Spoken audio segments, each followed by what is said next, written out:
پیامبر خدا علیه السلام در این رویدادی که میخوام برای شما تعریف کنم معلوم میشود که مانند قائدها و رهبرهای امروزی نبوده است. تا چیزی به گوششان فرا برسد فوراً اقامه و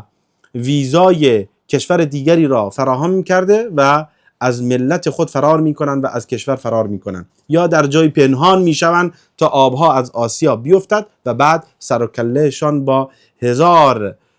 ادعا پیدا میشود. نه، پیامبر خدا علیه السلام این گونه نبوده است.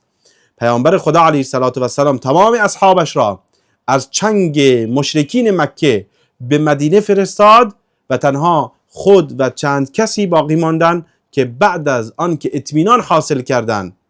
که کسی اصحابش را اذیت نمی کند، یک سر خداوند